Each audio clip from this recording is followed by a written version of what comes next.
चंचल हरे दांतों और सब्ज बालों वाली एक शोख नन्ही जल परी थी। वो नीली झील की सबसे ज्यादा घड़ी हंसी में रहती थी। एक दिन उसने दिल में सोचा, मैं अपनी रोज़मर्रा की ज़िंदगी से अकता गई हूँ। अब मुझे सीर के लिए कहीं बाहर जाना चाहिए। मैं सूखी ज़मीन पर जाकर देखूंगी कि वहाँ लोग किस तरह रहते हैं। इसने अपनी दिल की बात दूसरी जल परी से कही जो उसकी ख़ास सहेली थी। उसने कहा, खुदा के लिए ऐसी गलती न कर बैठना, वरना तुम्हें बाद में पछताना पड़ेगा। लेकिन चंचल परी ने उसकी बात एक कान से सुनकर दूसरी कान से अड़ा दी। उसी वक्त करीब के गांव से एक किसान की लड़की बाल्टी लिए हुई पानी भरने आई। बड़ी भरती से चंचल तैर कर बाल्टी में आ गई। वो उस वक्त एक पानी की कीड़ी की भीस में थी।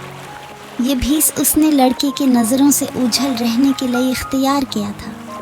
लड़की बाल्टी भरकर कहीतों से गजर कर अपने घर जाने लगी तो चंचल ने सोचा, अब मुझे इस लड़की से कुछ छेड़खानी करनी चाहिए। वो पानी में खूब जोर से उछलने कूदने लगी। बाल्टी का बहुत सा पानी छलक कर लड़की पर गिरा और उसकी कीमती पोशाक भीग गई। जल परी को बहुत मजा आया, क्योंकि उसके ख्याल में ये बड़ा अच्छा कहील था। जब लड़की पानी लेकर घर में पहुंची तो उसकी माँ उसकी भीगी कपड़े और आधी बाल्टी खाली देखकर बहुत नाराज हुई और बेचारी लड़की की 3-4 तमांची लगाती हुई कहा, पानी को केतली में अंडेल कर जल्दी से गर्म करो, बहुत देर हो रही है। चंचल ने कभी पहले केतली का नाम नहीं सुना था। आहा, मुझे केतली में और ज्यादा मजा आएगा।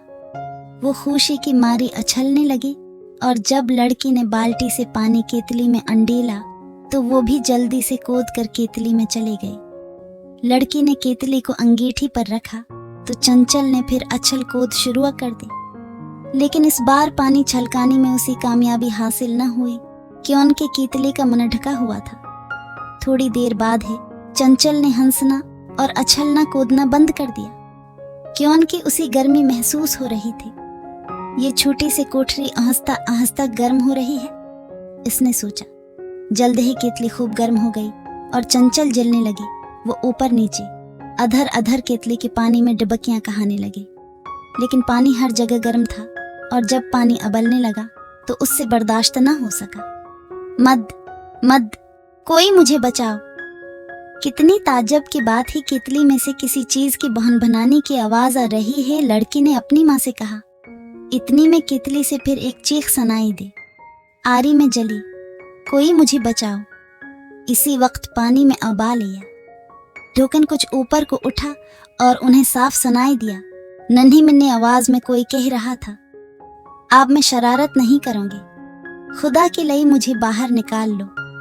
लड़की ने केतली को अंगीठी से उतार कर जमीन पर रख दिया। अचानक केतली का ढक्कन उछल कर दूर जा गिरा और एक हरी दांतों और सब्ज लंबी बालों वाली नन्ही लड़की कूद कर बाहर आ गई। उसके शानों पर 2 नन्ही नन्ही पर थी। आरी, ये तो जल परी है। माँ ने हैरत से कहा, बेचारी बदकिस्मती से पानी के साथ चली आई। चंचल जल्दी से मकान से निकलकर गांव की गलियों में भागने लगी। वो उस वक्त तक बेतहाशा भागती रही जब तक वो अपनी घरी नीली झील की तमे न पहुंच गई, और फिर चंचल जल परी ने दोबारा खश्की पर आने की हिम्मत नहीं की।